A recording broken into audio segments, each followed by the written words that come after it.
Tonight, we're coming on the air with more breaking news and new information on that deadly shooting at UNLV. Students seen with their hands up, trying to evacuate the campus after reports of gunfire inside two campus buildings. The sheriff saying at least 3 people are dead, but that number could rise as they try to assess the injured. The suspect also killed. The shooting just minutes from the Las Vegas Strip, causing a ground stop at the city's busy airport. We have all the late details still coming in, and moments away, a student who was forced to shelter in place as the gunshots rang out joins Top Story Live. Also tonight, the deadly flooding in the Pacific Northwest. Aerial footage showing neighborhoods submerged in water, roads completely washed away, relentless rain causing rivers and streams to overflow. At least 2 people near Portland, Oregon swept away by flash floods, but the situation could get worse. 8 million people on alert with more rain and even snow in the forecast. Flushing out Hamas? As Israel continues to bomb Hamas tunnels in Gaza, new reports say the IDF is now considering pumping seawater into the underground corridors to try and flood them. Our Richard Engel pressing the IDF on those reports as concerns grow for the remaining hostages who may also be inside.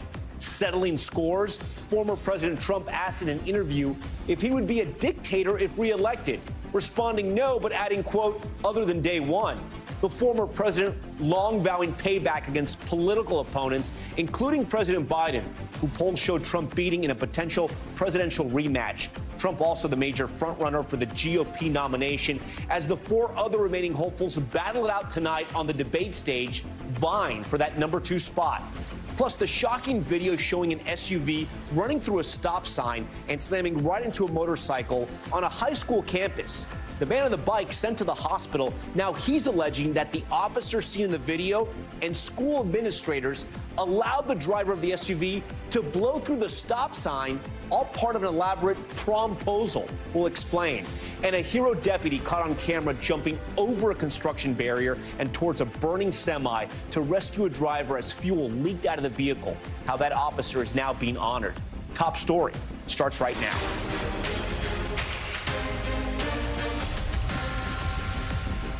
And good evening. Let's get right to that breaking news and the deadly shooting unfolding at the University of Las Vegas. Here's what we know so far.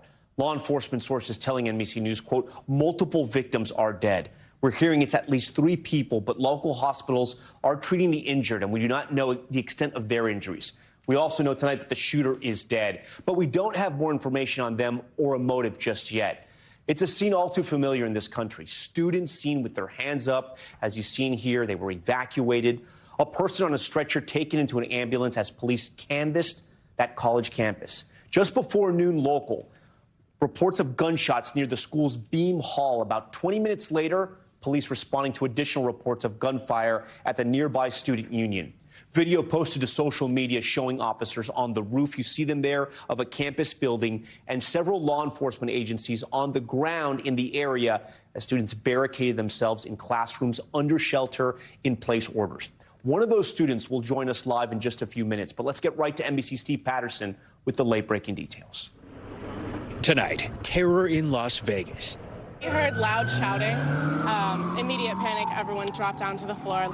Just before noon, a gunman opening fire at Beam Hall, the home to the University of Nevada, Las Vegas's business school. Law enforcement sources telling NBC News at least 3 people are dead. The suspect also found dead.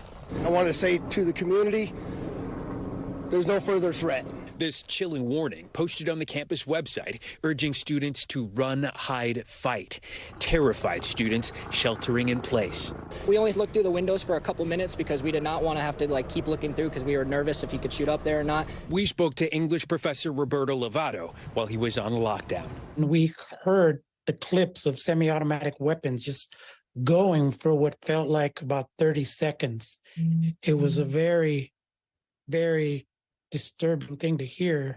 Police evacuating buildings one by one.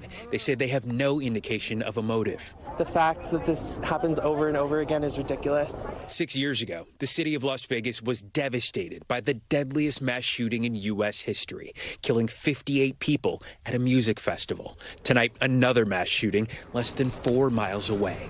We can't even send our kids to school without worrying if something like this is going to happen. So it's very alarming and disturbing and scary. All right, with that, Steve Patterson joins us tonight from Los Angeles. Steve, you mentioned multiple victims transported to the hospital. Is there any word yet on their condition tonight?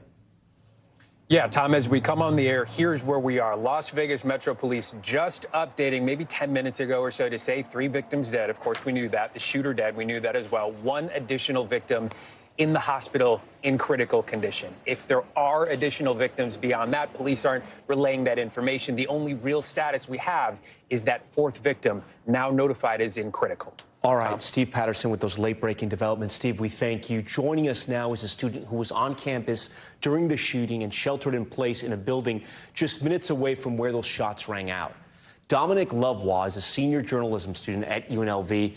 Dominic, first, thank you so much for joining Top Story tonight. I know it's been a very wild day. We're so glad you're safe, but I am sorry for what's happened to your fellow students there.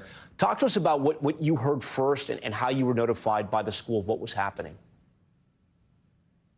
Thank you.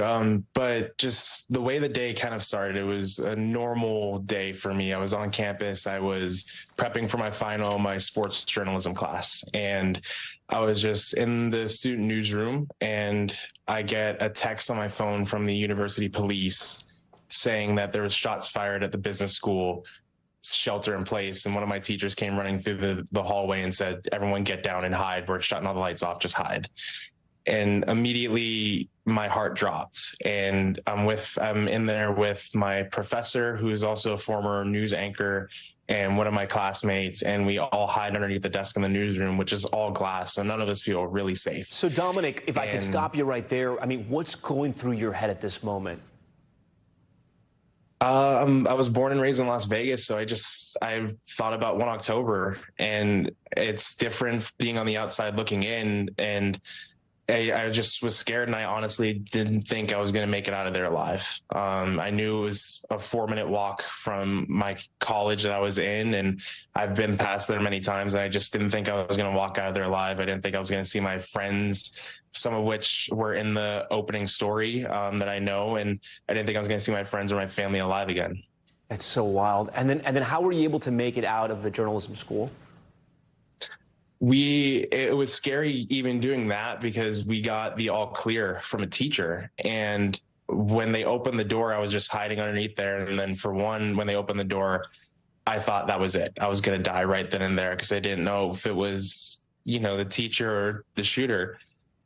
And I heard his voice, and we all got up and packed our things, and we went out of the back entrance of the journalism school towards the parking garage where I was parked at. And as we're waiting to cross the street, that's when we see people running away from the student union towards us, telling us to run. There was shots at the student union, and the shooter was coming towards us. And I felt helpless, and I just had to run with everyone and my professor. My professor was lucky enough, and she parked nearby, and she rallied all of us into her car, and our professor drove us about 10 minutes away from campus so we can kind of process and check on our families and our friends. Have you been able to get in touch with all of your friends, all your fellow classmates, and the people who you live with, your roommates, your dorm mates? I was able to get in contact with my mom first. I'm back home with my family right now, but I was able to get in contact with a lot of my friends, and I've had a lot of people reaching out to me via social media or texting me or calling me. So everyone, for the most part right now, is accounted for in my life, which I'm very, very thankful for. As you study journalism, I'm sure you're aware of the rules that we follow when reporting things out. Police have not yet stated a motive or anything about those victims, unfortunately, that have died. Have you heard anything? Has your news team there at the college, have they been able to gather any facts yet about what happened and why? Everything is honestly up in the air. I work at an NBC affiliate in Las Vegas, KSNV, and everything's up in the air in that newsroom. Everything's up in the air in my group chats with my friends. And I try and tell them, because like you said, you're taught in journalism school, just don't say anything unless you have it confirmed outright. And there's people posting on their stories about multiple suspects and posting things that aren't confirmed by local authorities and scaring my friends more and scaring people more. And I'm just trying to tell them to kind of relax and we aren't in classes right now, and we're just trying to kind of control the flow of information and just make sure everything is coming from the proper authorities. But it's hard when you have a city that's wounded like this from a mass shooting already, and you have that short memory, and then you have people kind of sharing things on a whim and skimming through a police scanner, and just picking up bits of information and sharing whatever they please. So it's been difficult, but I've been trying to kind of be that mediator, not only in the media school for UNLV, but also just in my friend group, knowing everything that I know and just trying to keep everything kind of settled down for now, just through the fear and the shock of this event. Dominic Lovewell, we thank you for sharing what you remember from today, another dark day in Las Vegas' history, unfortunately involving a mass shooting. We thank you again for your time. We do want to turn now to the severe storms we've been watching this week in the Pacific Northwest. Tonight, communities assessing the damage after torrential rain set off a flooding emergency that's already killed at least 2 people. 8 million still under flood alerts, and the storms aren't over just yet. NBC News' Miguel Almaguer joins us again live outside of Seattle this time. Miguel, how does it look out there? And it actually looks worse than what we saw last night with you. Yeah, it really does, Tom. And believe it or not, the floodwaters are expected to slowly start to recede, and the rain should eventually stop, at least according to the forecast. That's the good news. The bad news, another weather system is on the move here for an area that's already waterlogged. Bloated and bustling.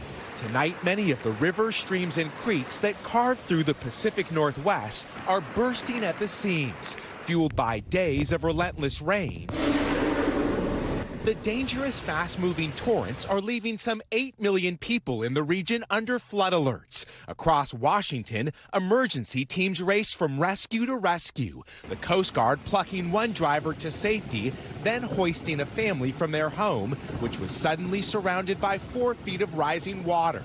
Today, an hour outside Seattle, the damage has been done to some homes in Granite Falls. I put a lot of time and effort in this, and it just took one thing to take it all away. The deluge which triggered the flooding, the first of 3 atmospheric rivers, dumping several inches of rain in the region's biggest cities. It's crested now. Outside Portland, authorities fear at least 2 people were swept away by powerful currents when flash flooding turned deadly. How would you feel if you watched your best friend go in the water and no one couldn't do anything about it? With up to 10 inches of rain expected to fall by tomorrow, today's reprieve from the next system will be short-lived. The water's rising high, and we're getting ready to get out. A region desperate to dry out, now finding itself in the bullseye of yet another storm. Miguel Almaguer joins us again. Miguel, what can this community expect over the next several hours? Well, Tom, the rain was expected to forecast, or at least forecasters said it was going to stop this morning. Clearly, that hasn't happened yet. So the hope is that it will eventually ease up over the next couple of hours. That'll give some communities here about a day, half a day to dry out. And then that next weather system is expected to move in. The good news for that weather system, it's expected to be less severe. Exactly what this community needs, Tom. All right, Miguel Almaguer with some shocking pictures out of the Pacific Northwest tonight. I want to bring in Bill Cairns, our NBC meteorologist. Of course, Bill, I say shocking because you saw those communities of people either camping or living under the bridge there.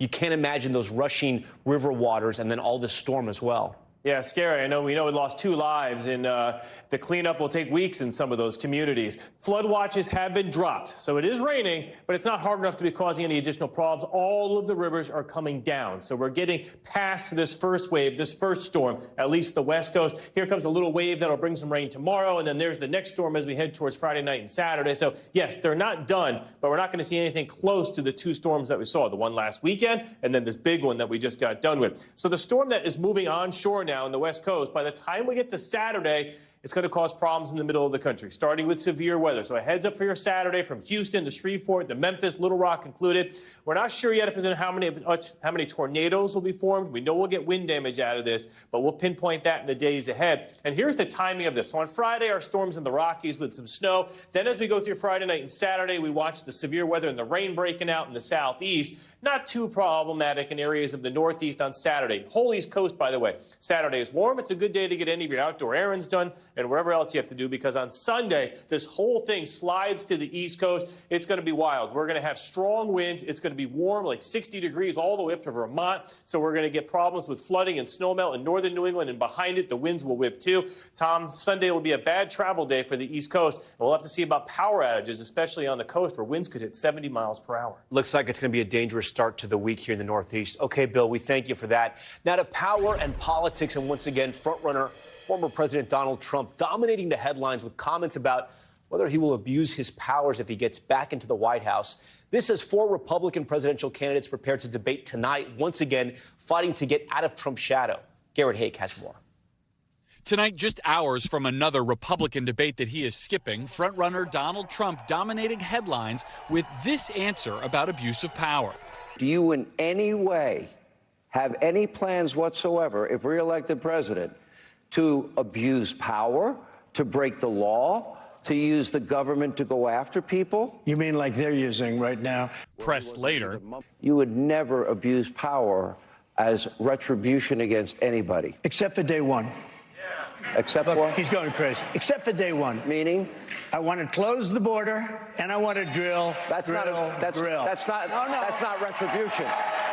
I'm going to be. You know, he keeps. We love this guy. He says, "You're not going to be a dictator, are you?" I said, "No, no, no. Other than day one, we're closing the border." And we're drilling. After that, I'm not a dictator, okay? But Mr. Trump has long promised payback against political opponents, including vowing to appoint a special counsel to investigate the Biden family. Tonight, a former advisor going further. We're going to come after the people in the media who lied about American citizens. Whether it's criminally or civilly, we'll figure that out. This as President Biden told donors Tuesday in Boston, quote, "If Trump wasn't running, I'm not sure I'd be running." Later clarifying he'd stay in the race even if Mr. Trump did not. Many polls show former President Trump leading President Biden in a head-to-head matchup. I'm not the only one to read it, but I will defeat him.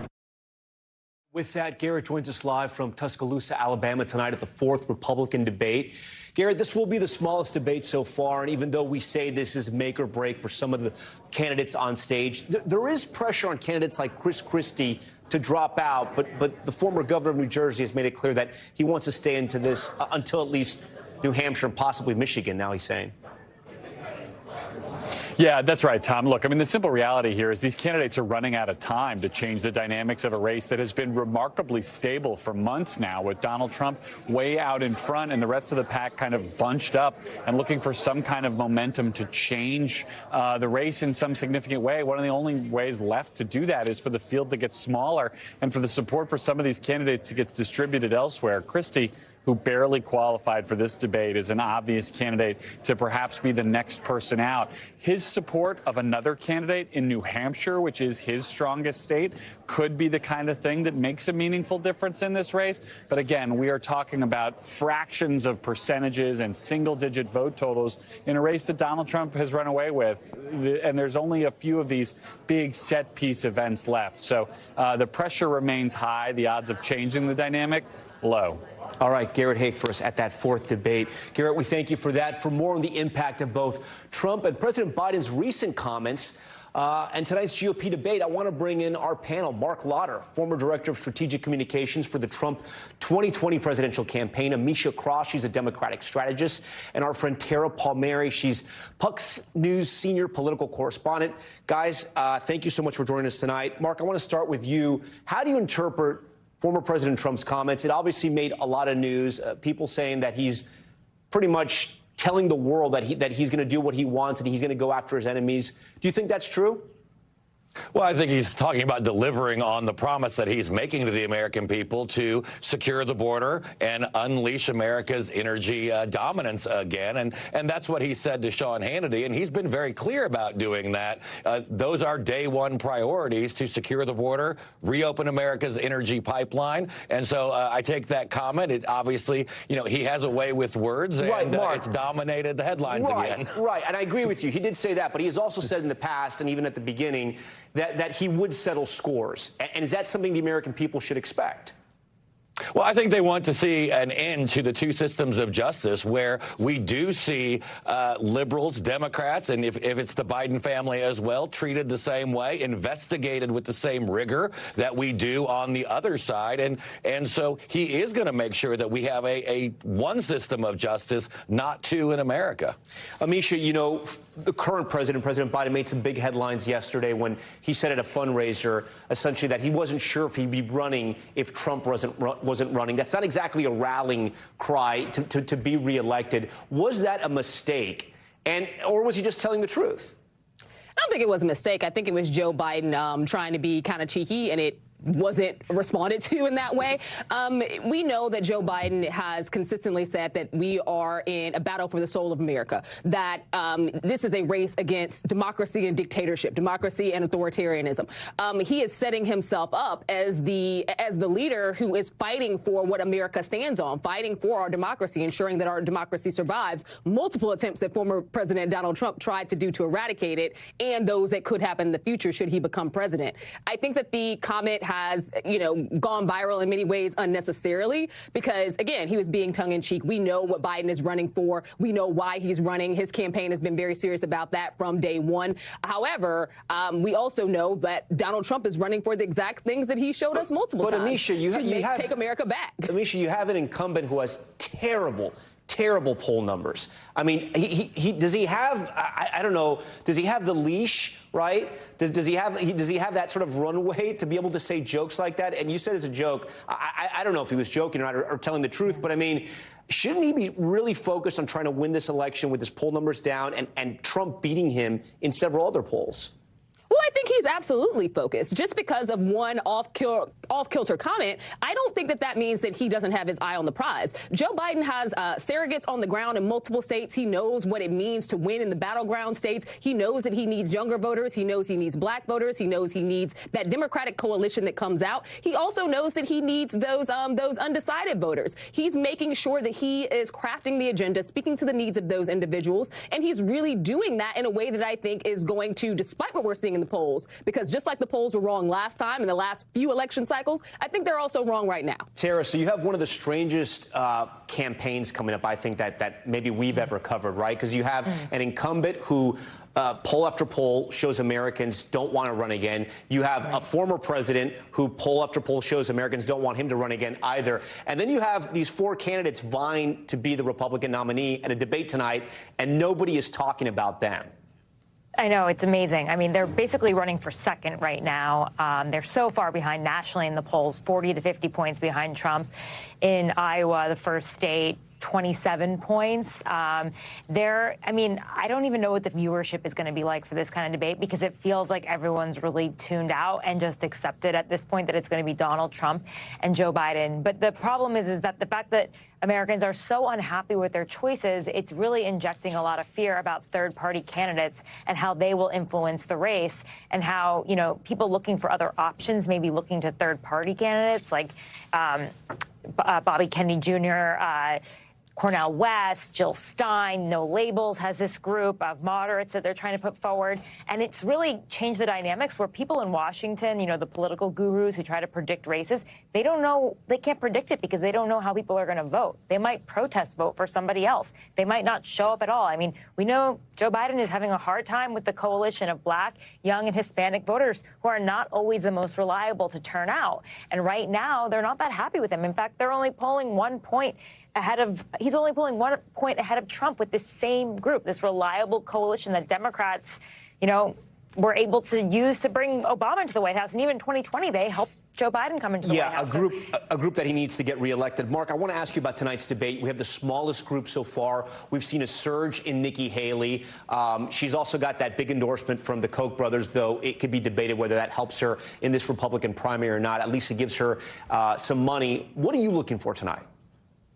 Well, I think I'm looking out for their legacy. I mean, this nomination is over. So what are they campaigning for? Wait, hold on. Let me stop you. Mark, there hasn't been a single vote cast yet. You're saying that this primary process is over? Well, when you're up 40, 50 points in the national, you're up 20 or 30 points in the early states. I mean, this thing is all done but the vote counting. So each of those four candidates has to think about what's next. Are you running for vice president, a run in 28 possibly, or just try to take down Trump? What is your legacy? Because this is your last chance, and it's going to make an impact for your future, not Donald Trump's. Tara, do you agree with Mark? I mean, you talk to a lot of Republicans that are outside of Trump world. I know you talk to people inside Trump world as well, but you're speaking to all those other campaigns as well. We're still talking about maybe $100 million, if not more, that is still on the table, still in this race. Is it really over?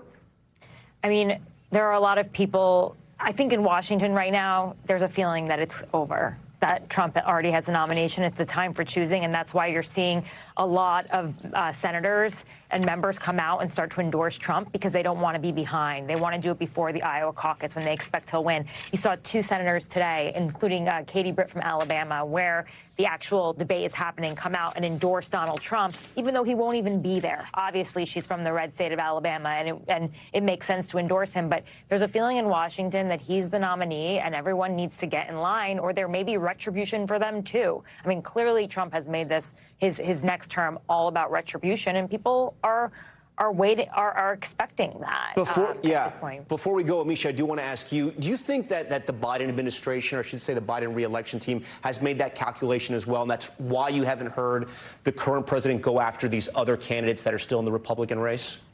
Absolutely. You go after the candidate who is at the top. You go after the candidate who is showcasing that he can win. I don't think that the primary states are going to do anything to knock Joe Biden, to knock Donald Trump off of that leaderboard. So at this point, it is the Biden camp is playing the game that they know that they're in, one against former President Donald Trump. All right. We thank you to all the guests tonight. And, of course, we'll be talking probably on the flip side of that debate as well. We thank you for joining Top Story. Overseas now to the war between Israel and Hamas. The Israeli military intensifying its bombardment of the Gaza Strip as it reportedly prepares to potentially deploy a new tactic against Hamas militants, flooding their underground tunnels with water. Richard Engel on the ground once again for us tonight in Israel. Israel says it's destroying Hamas in Gaza above ground and below, targeting what it says are 300 miles of Hamas tunnels. Military officials showed NBC News videos they say were taken in the northern Gaza city of Beit Hanun. A soldier points to a Hamas tunnel outside of a classroom. Israel has blown up some. Now, a U.S. official tells NBC News the Israeli military is exploring a new tactic, flooding the tunnels with seawater. Is that under consideration? I can't comment on any of our future operational activities, what we're planning to do in the future. One thing I do know is that we are focusing on dismantling the terror infrastructure that Hamas has embedded within and underground all of Gaza. Some of Hamas's hostages may be inside those tunnels. At Tuesday's tense meeting with Prime Minister Netanyahu, a released hostage accused the government of playing roulette with their lives. 12-year-old Dua Atif and her family now live in tents near the Egyptian border. With other children, Dua walks barefoot to collect thorn bushes to burn for cooking, the thorns pricking their hands. We are fed up with our lives because of this war. We can't find food. We can't find anything. We drink dirty water, she says. And here in Rafah, Gazans tonight came under attack. The injured rushed to a field hospital. This is an amputated leg for a civilian who came to the emergency department now without any anesthesia. This is a genocide. Israel says it warns Palestinians with leaflets, online maps, and robocalls before carrying out strikes against Hamas, and verifies targets to avoid civilian casualties. Richard Engel joins us tonight from Jerusalem again. Richard, I want to go back to something in your report about the Israeli forces possibly preparing to flood those Hamas tunnels under Gaza. Can you walk our viewers through how exactly that would work if they decide to do that? Essentially, would the water pressure collapse those tunnels? And, of course, the concerns about the remaining hostages still being possibly kept underground. So all of these are real concerns, and it's unclear that they're going to necessarily do this, but U.S. officials confirmed that it is something under consideration, and Israeli officials have been asked about this repeatedly over the last several days, and they've given somewhat cagey answers, not denying it outright, saying, well, we can't comment about future operations. One military official saying, well, that it wasn't something that he was considering in the area where he is operating, leaving open the possibility that it could happen in other areas. The Gaza Strip runs along the Mediterranean Sea, and these tunnels run all throughout the Gaza Strip. So it might not happen in every area, if it happens at all, but it would be I don't want to say a relatively simple engineering task, but you would use powerful pumps and hoses and just start flooding the tunnels with seawater with the idea of killing the people inside, making the tunnels unusable. What does that mean for hostages who are potentially in tunnels? Well, it could be catastrophic, but Israel has intelligence agencies that hopefully have some idea where these hostages may be, but it is something that obviously is adding more concern to the families of the hostages, and the families of the hostages are saying that this government needs to go back to the negotiating table, at least temporarily, that it needs to do more to get the process flowing again like it was going during the truce, where Hamas is releasing hostages in exchange for Palestinian prisoners. It wasn't perfect, but it was functioning to a degree during the truce, and about 100 hostages were released. And every day that passes, these families of the hostages are increasingly concerned, and they're making statements. They're speaking out to the government. They are lashing out at the government in some cases, saying, get them out now before this escalates. And the tunnel issue is certainly on their minds. Richard, before you go, briefly, do we know where those sort of negotiations stand right now, possibly negotiating a truce for a time period so these hostages can get back out? So far, we're not hearing any kind of progress whatsoever on that. Before there was momentum, we were in touch with the negotiators on a daily basis. We were hearing about the talks. They were back and forth about what kinds of hostages were being released. There were disagreements, and there were some days where there were false starts, but there was progress. Now we're not hearing anything. From Jerusalem tonight, Richard, thank you. Still ahead, the rising tensions over migrants with no place to go in Chicago. Plans to open up a massive tent shelter scrapped after toxic chemicals were found on site. The scramble now to find another shelter for hundreds of people. Plus, incredible video showing the moment a Minnesota officer raced to pull a driver from a semi-truck that burst into flames.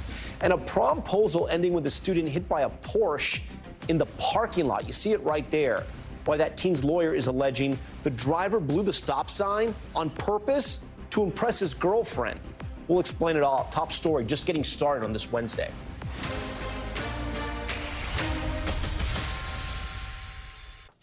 Okay, we're back now with a promposal in Arizona that ended with one student in the hospital. A senior was riding his motorcycle when he was hit by one of his classmates who allegedly blew a stop sign on purpose as part of an elaborate plan. NBC's Stephen Romo has more, but a warning to some viewers, you may find this video hard to watch.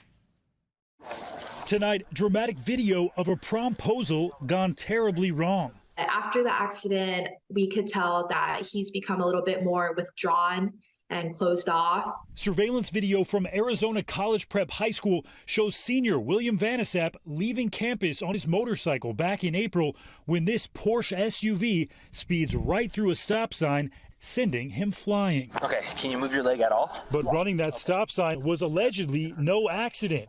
Instead, all part of another student's plan to ask his girlfriend to prom, according to Vanasap's attorney, who is now preparing to sue the school, the district, the principal, and the school resource officer for $1 million.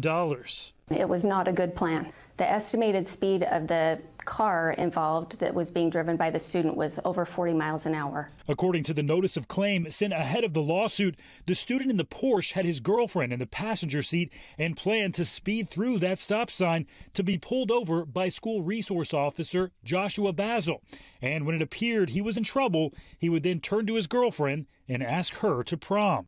That plan going off course when Vanasap entered the intersection. Basil, who according to the notice of claim was there to take part in the promposal, instead racing to check on the injured Vanasap. He very easily could have died in this accident by just milliseconds difference in timing. The notice alleging that not only was the school resource officer involved, but that the principal, Robert Bix, knew about the plan ahead of time too. In a statement to police included in that notice, the driver of the Porsche saying he, quote, had very clear arrangements where I gave the law enforcement as well as the school administration the make and model of my car, the time, and everything. They agreed to this. Those adults at the school should have said, no, we're not going to do this. In Officer Basil's body camera video, which was released by Vanasap's attorney, Principal Bix is seen sitting in Basil's car at the time of the accident.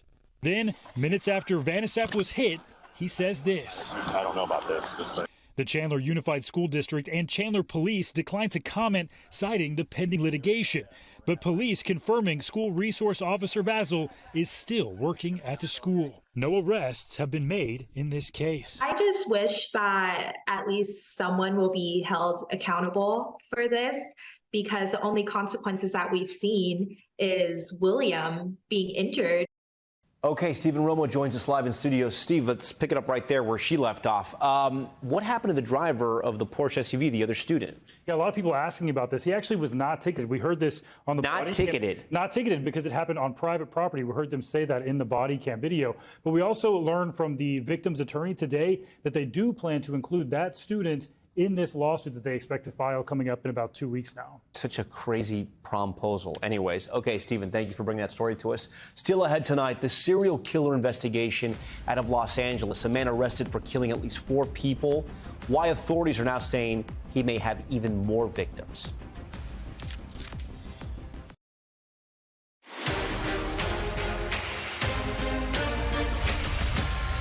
All right, we're back now with Top Stories news feed. We begin with the deadly shooting spree in Texas.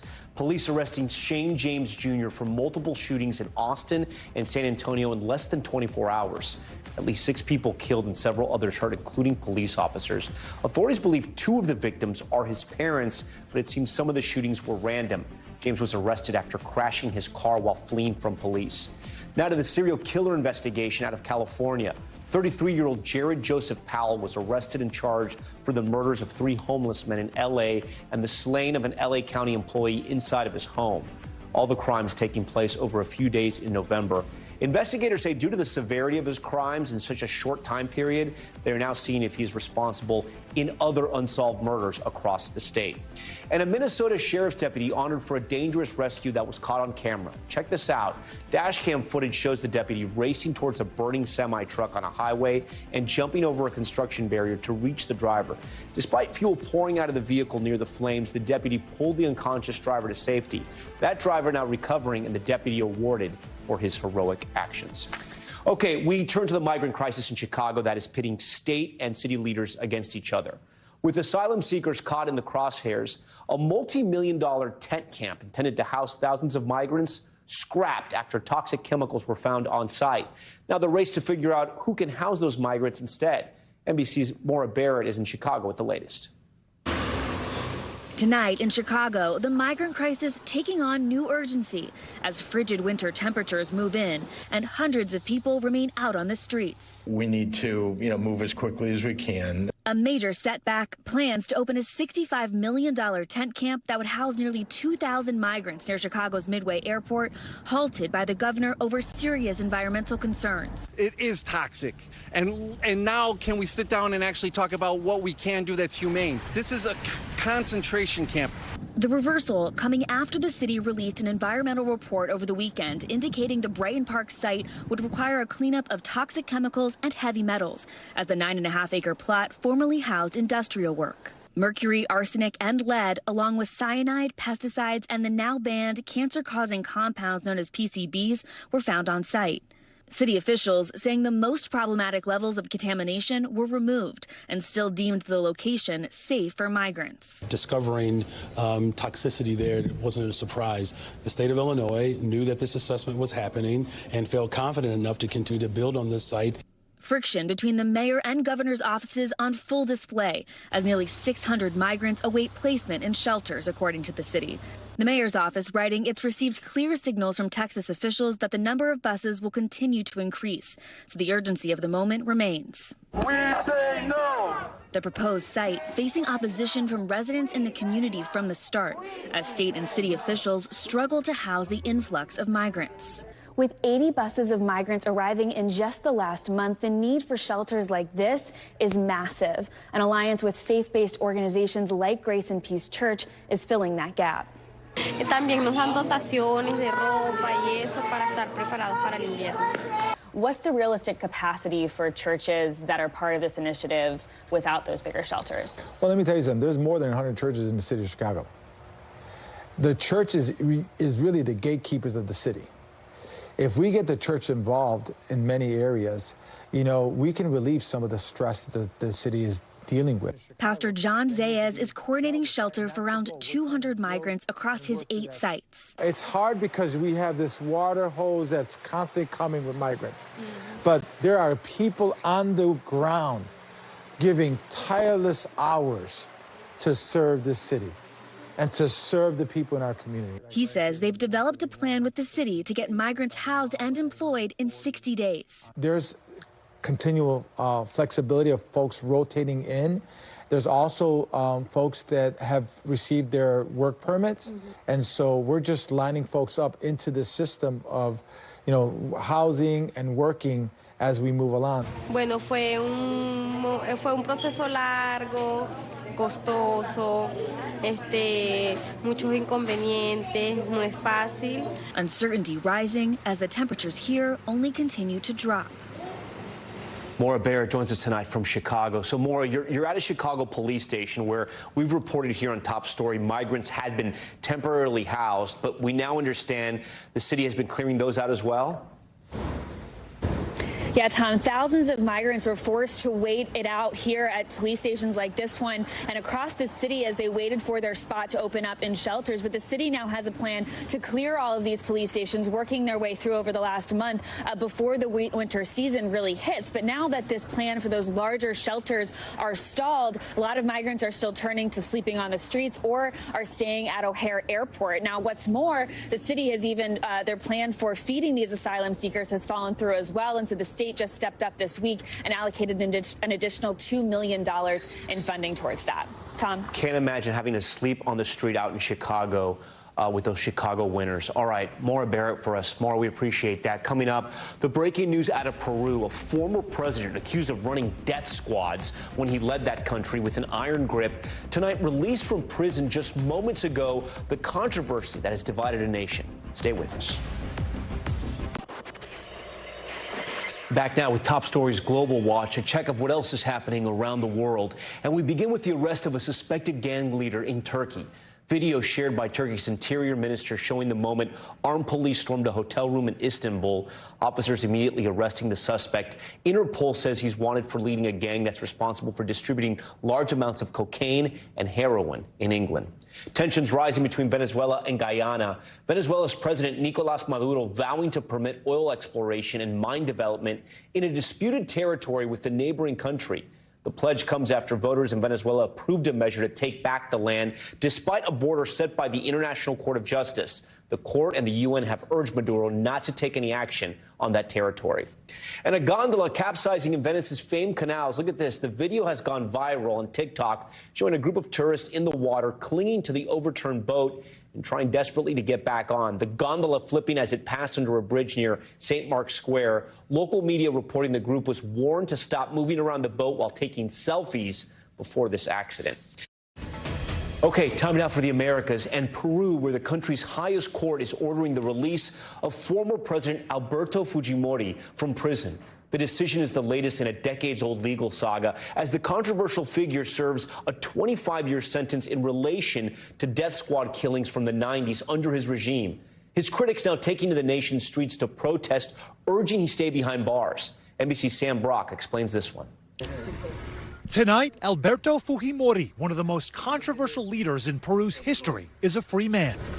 He climbed into this gray car and out of the Peruvian prison system. The uproar surrounding his release, coming as Peru's constitutional court gave the green light more than a decade early in a 25-year sentence related to death squad killings in the 90s. Relatives of victims of the massacre protesting in the capital, while Fujimori's supporters took to the streets to sing and dance in celebration.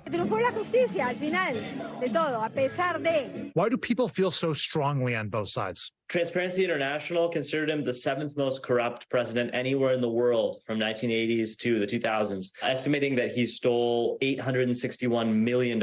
He's also in jail for overseeing a death squad that killed 25 innocent Peruvians. Fujimori's decade in power did include tamping down inflation, bringing economic stability to Peru, and defeating a guerrilla terrorist group.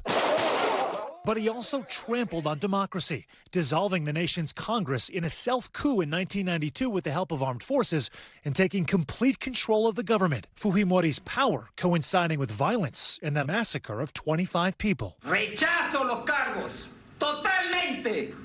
Soy inocente. In 2009, Fujimori was sentenced to 25 years in prison on charges of human rights abuses, until being granted a humanitarian pardon by then-President Pablo Kuczynski in 2017, shortly after being rushed to a hospital at risk of dying in an exchange for political support. Footage showing Fujimori reading the presidential pardon with his son from his hospital bed. If he's guilty of grievous crimes, why was he pardoned in the first place? He was pardoned in 2017 as part of a political pact between then-President Pedro Pablo Kuczynski and Fujimori's son, who was a political operator. And he basically leveraged support in Congress to help Kuczynski stave off an impeachment attempt. So he essentially purchased his dad's freedom. That pardon was eventually suspended under pressure from thousands of protesters, as well as the Inter-American Court of Human Rights, sending him back to jail. 5 years later, those same international groups once again calling on the courts to keep Fujimori behind bars, though their pleas ultimately fell on deaf ears. Sam Brock joins us tonight from Miami. Sam, so many developments on this story. As you mentioned in your spot there, 5 years ago, the international community made it clear they wanted to keep Fujimori behind bars. The courts listened then. So what's changed now that he's a free man? Yeah, Tom, it's a great question because the international pressure is still there. The biggest change right now is the Congress of Peru, that their government effectively has transformed in recent years to become a parliamentary system effectively, which is to say a very strong Congress, a very weak presidency, and that the members of Congress exert incredible influence over the courts. And in this case, the Congress in Peru right now is embroiled in controversy. You have members there who are accused of effectively co-opting independent institutions, taking bribes, intimidating judges, and to create a smoke screen. Experts tell us that what they were doing is releasing this former president right now in order to get people to stop talking about their own scandals. And very telling, Tom, members of Congress were actually there in front of the prison tonight as he was released. I'm Tom Llamas in New York. Stay right there. More news on the way.